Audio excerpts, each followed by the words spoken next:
Red book రాజ్యాంగం వింటున్నదే కదా ఎప్పటి నుంచో. రెడ్ బుక్ రాజ్యాంగంలో అత్యంత క్రూరమైన పేజ్ అంటున్నారు ఇది.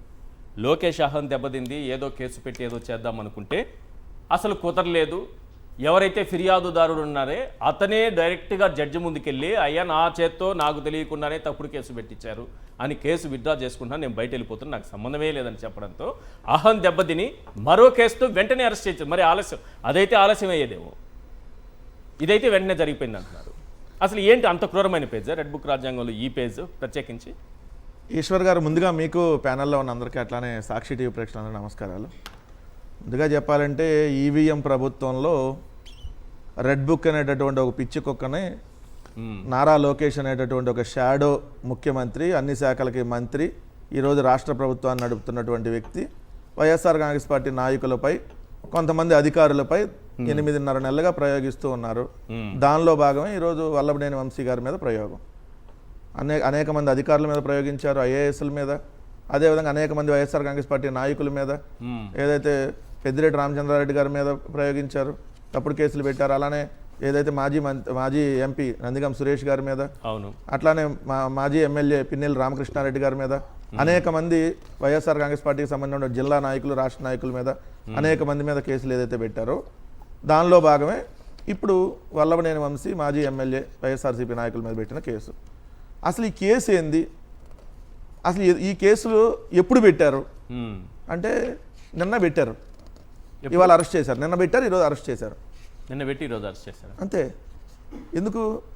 అసలు ఈ కేసుకు సంబంధించి ఫస్ట్ వల్లభనేని వంశీ గారి మీద ఈ ప్రభుత్వం పెట్టిన కేసులు ఏంటి? ఇది యాక్చువల్ కేసు ఎప్పుడు సార్? 2023 ఫిబ్రవరి 2022 ఫిబ్రవరి 20న ఏదైతే బోషిడికే కేర్ ఆఫ్ అని చెప్పుకునేటటువంటి పట్టాభి అంటే నేను అంటలేదు సార్, అతను, నేను అట్లా ఆ భాష వాడు, ఆయనకి బిరుదు అది, ఆయన అందరిని అంటాడు కాబట్టి ఆయనకు ఆ బిరుదు ఇచ్చారు. కాబట్టి ఆ బోషిడికే అనే పట్టాభి, ఆ బిరుదు కలిగినటువంటి ఆ పట్టాభి ఏదైతే వల్లభనేని వంశీ గారిని ఉద్దేశించి ఆ రోజు మాట్లాడినటువంటి మాటలు ఏదైతే ఉన్నాయో ఆ మాటలకు సంబంధించి ఏది వల్లభనేని వంశీని వాడో పిల్ల సైకో, ఆయన ఎమ్మెల్యే, ఈడేమో కేర్ ఆఫ్ ప్లాట్ఫాము, ఎమ్మెల్యేని ఉద్దేశించి వాడో పిల్ల సైకో, నేనే గన్నవరం వెళ్తా, ఎవడేం పీకుతాడో చూస్తా, చిటికేసి ఇట్లా ఆ వంశీ సంగతి తేలుస్తా, నియోజకవర్గంలోంచి బయటికి విసిరేస్తా అంటూ ఈ పట్టాభి మాట్లాడిన దానికి సంబంధించి ఆ పట్టాభి ఇక్కడి నుంచి విజయవాడ నుంచి ఏదైతే గన్నవరం వెళ్ళిన తర్వాత గన్నవరం వెళ్ళి అప్పుడు జరిగినటువంటి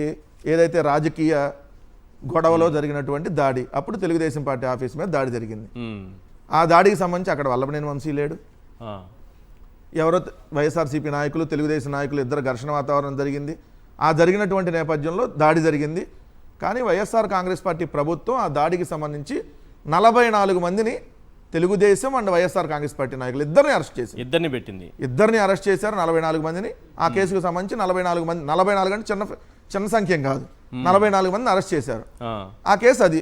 సో దాని మీద బెయిల్ మీద బయటకు వచ్చిన మీరు కూడా ఒక రాజ్యాంగం ఏదైనా నడుపుతూ ఉంటే, రెడ్ బుక్ కాకపోతే ఇంకో కలర్ ఏదో ఒక బుక్ పెట్టుకొని నడుపుతూ ఉంటే 44 మంది మీద కాకుండా ఓన్లీ పట్టాభిని మాత్రమే అరెస్ట్ చేస్తున్నారు యాక్చువల్లీ. సార్ ఇప్పుడు ఒకటే మేము పారదర్శకంగా రాజ్యాంగం, అలాంటి రాజ్యాంగం మీరు కూడా అమలు చేస్తుంటే మాకు సార్ మాకు ఇప్పుడు మాకు అడ్డదారులు ప్రజల అధికారం వల్ల మాకు ప్రజల మ్యాండేట్ ప్రజాస్వామ్యంగా సార్ మేము ప్రజాస్వామ్యతంగా రాజ్యాంగం అర్థం కావాలి కదా మేము పరిపాలించాం సార్. 44 నేను చెప్తాను, 44 మంది మీద కేసులు పెట్టారు సార్.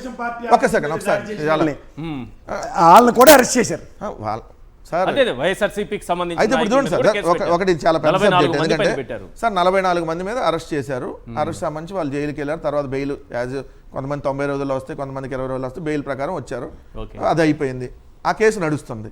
ఆ కేసులో తెలుగుదేశం కూటమి ప్రభుత్వం వచ్చినాక అమ్మో 44 మంది కాదు, వల్లభనేని వంశీతో పాటు ఎవరైతే గన్నవరం నియోజకవర్గంలో ఇంకా యాక్టివ్గా ఉన్నటువంటి ఒక 50 మంది మీద పెట్టాలి అని నిర్ణయించి 44 ప్లస్ వల్లభనేని వంశీ ప్లస్ ఇంకొక 50, మొత్తం 94 మంది మీద కేసులు నమోదు చేశారు సార్. 94 మంది మీద కేసులు నమోదు చేసిన దాంట్లో ఎవరైతే వల్లభనేని వంశీ గారిది A71, 95 మంది మీద 44 ప్లస్ 1 ప్లస్ ఒక 50, మొత్తం 95. దాంట్లో A71గా వల్లభనేని వంశీ గారిని పెట్టి ఆయన అరెస్ట్ చేయాలని చెప్పి ప్రయత్నం చేస్తే ఆయన కోర్టుకి వెళ్ళాడు. కోర్టు ఆయన అరెస్ట్ చేయొద్దని బెయిల్ ఇచ్చింది. ఇది పాయింట్ నెంబర్ 1 ఫస్ట్ కేసు. ఆయన బెయిల్ పైన ఉన్నారు అంటే ఈ కేసుకు సంబంధించి ఫస్ట్ కేసు వాళ్ళు పెట్టింది.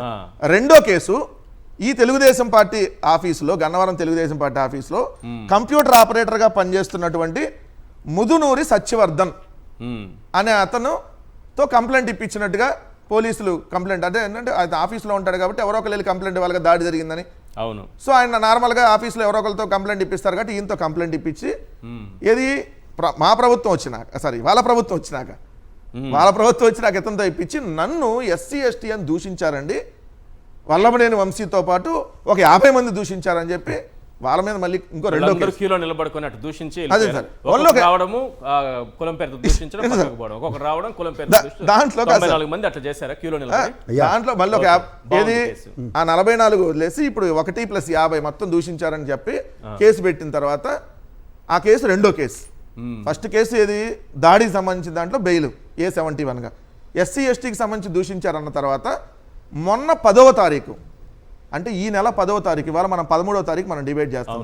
10వ తారీఖు అతను న్యాయస్థానం దగ్గరకు డైరెక్ట్గా న్యాయమూర్తి గారి దగ్గరికి వెళ్ళి, సత్యవర్ధన్ అనేటటువంటి అతను డైరెక్ట్గా న్యాయమూర్తి గారి దగ్గరికి వెళ్ళి, అయ్యా అసలు నేను ఆ రోజు అక్కడ లేను, ఆఫీసులో దాడి జరిగేటప్పుడు నేను లేను, కానీ నేను ఆఫీసులో కంప్యూటర్ ఆపరేటర్గా పనిచేస్తున్నాను కాబట్టి నా చేత ఫిర్యాదు తీసుకున్నారు, అసలు ఎస్సీ ఎస్టీ కేసు పెట్టారన్న సంగతి నాకు తెలియదు, ఎందుకంటే నేను లేను అక్కడ, ఉంటేనే కదా నన్ను దూషించారా లేదా తర్వాత చెప్పడానికి, నేను లేనప్పుడు నన్ను ఎట్ట దూషిస్తారు, సో దయచేసి ఆ కేసును విత్డ్రా చేయండి, ఏదైతే పోలీసులు తప్పుడు కేసు పెట్టారని 10వ తారీఖు చెప్పాడు సార్. 11వ తారీఖు ఇది కూడా అన్ని పత్రికల్లో వచ్చింది, గన్నవరం టీడీపీ ఆఫీస్ దాడి కేసులో బిగ్ ఫిస్ట్ అని ఆ రోజు అన్ని పత్రికల్లో వచ్చింది. 10వ తారీఖు వచ్చింది కదా సార్, ఇది 11వ తారీఖు పేపర్ అంటే వచ్చింది కదా, నిన్న 12, ఈరోజు 13. ఎస్ వల్లభనేని వంశీని అరెస్ట్ చేయాలని మనం పెట్టాం. ఒక కేసులో హైకోర్టు బెయిల్ ఇచ్చింది, రెండో కేసులో డైరెక్ట్గా ఫిర్యాదుదారుడే వెళ్ళి కేసు విత్డ్రా చేసుకుంటున్నా అన్నాడు. మూడో కేసు ఏం పెట్టాలి?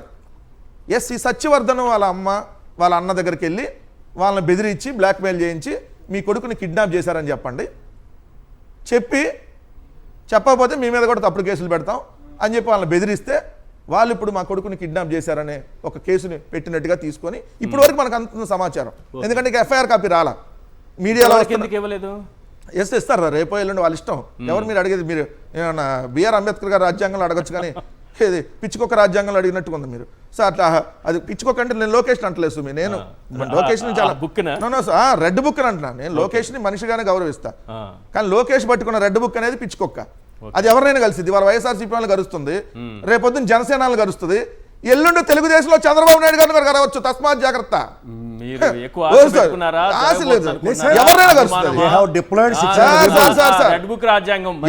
ఎవరినైనా కలిసిద్ది, ఇప్పుడు బుచ్చి చౌదరి గారిని కలిసిద్ది, 4 రోజులు పోతే ఇంకో రోజు పోతే ఇంకో తెలుగుదేశం వాళ్ళని కలిసిద్ది, లోకేష్ని వ్యతిరేకించే ఎవరినైనా కలిసిద్ది, అది కుటుంబంతో తండ్రితో ఇంకొకరితో ఎవరితో సంబంధం ఉండదండి. సో దాని గురించి చాలా పెద్ద సబ్జెక్ట్ కాదు. సో ఇప్పుడు కేసు అది ఏది నిన్నంట నా కొడుకుని బెదిరించేశారని వాళ్ళ దగ్గర పెట్టేసుకొని తెల్లారపాటికి వెళ్ళి హైదరాబాద్ అరెస్ట్ చేయడానికి వెళ్ళి అరెస్ట్ చేసి తీసుకొని వచ్చారు సార్. అసలు ముందు నిజంగా వాళ్ళు ఎవరన్నా కంప్లైంట్ ఇస్తే ఇదిగో మా కొడుకుని కిడ్నాప్ చేశారండి, కిడ్నాప్ చేసి ఇట్లా చెప్పించారని నిజంగా కంప్లైంట్ ఇస్తే ఫస్ట్ మీరు ఇవ్వాల్సింది ఏంది నోటీస్ కదా, డైరెక్ట్గా అరెస్ట్ అంటే ఏంది, వల్లభనేని వంశీ గారిని అరెస్ట్ చేయడం కుదరదు కాబట్టి తప్పుడు కేసు పెట్టి ఎట్లా ఒకటి అరెస్ట్ చేసి 4 రోజులు 10 రోజులు 20 రోజులు లోపల వేసేస్తే వీళ్ళ ఈగో సాటిస్ఫై అయ్యిద్ది. అమ్మో వల్లభనేని వంశీని కూడా అరెస్ట్ చేసేసాం, ఇంకెవరినైనా వదిలిపెట్టాం, మాజీ ఎమ్మెల్యేని అరెస్ట్ చేసాం, సామాజిక వర్గంతో సంబంధం లేకుండా అరెస్ట్ చేసాం, ఎవరినైనా వైఎస్ఆర్సీపీలో ఉన్న కమ్మాలను కూడా అరెస్ట్ చేస్తాం, మిగిలిన ఎవరైనా ఉంటే కమ్మాలందరూ బయటకు రండి వైఎస్ఆర్సీపీలో, ఇది కూడా హింట్ ఇవ్వడానికి జోక్ చెప్పట్లేదు సార్. వైఎస్ఆర్ కాంగ్రెస్ పార్టీలో ఉన్న కమ్మ సామాజిక వర్గం, ఎందుకంటే మా దగ్గర కమ్మ సామాజిక వర్గం వాళ్ళు కూడా ఉన్నారు, సో మా దగ్గర యాక్టివ్గా ఇప్పుడు తలసాని రఘురామ్ గారి మీద మర్డర్ కేసు కూడా పెట్టారు, అటు అనుకుంటే ఆయనకి సంబంధం లేకుండా ఆయన మీద మర్డర్ కేసు పెట్టారు, టీడీపీ ఆఫీస్ మీద దాడికి సంబంధించి కేసు పెట్టారు, ఆయన మీద తప్పుడు కేసులు పెట్టారు, ఎందుకంటే ఆయన సీఎం గారికి క్లోజ్గా జగన్ గారికి క్లోజ్గా ఉంటారు కాబట్టి. అట్లా ఎవరైతే ఉన్నారో కొడాల నాని గారు లేదంటే మీరు అన్నట్టుగా తలసాని రఘురామ్ అట్లా వైఎస్ఆర్ కాంగ్రెస్ పార్టీలో ఉన్న కమ్మ సామాజిక వర్గం వాళ్ళు కూడా మీరు వస్తారా మా సైడు, లేదంటే రాజకీయాలు తప్పుకుంటారా, లేదంటే తప్పుడు కేసులు పెడతాం అనే దానికి ఒక నిదర్శనంగా ఈ కేసు.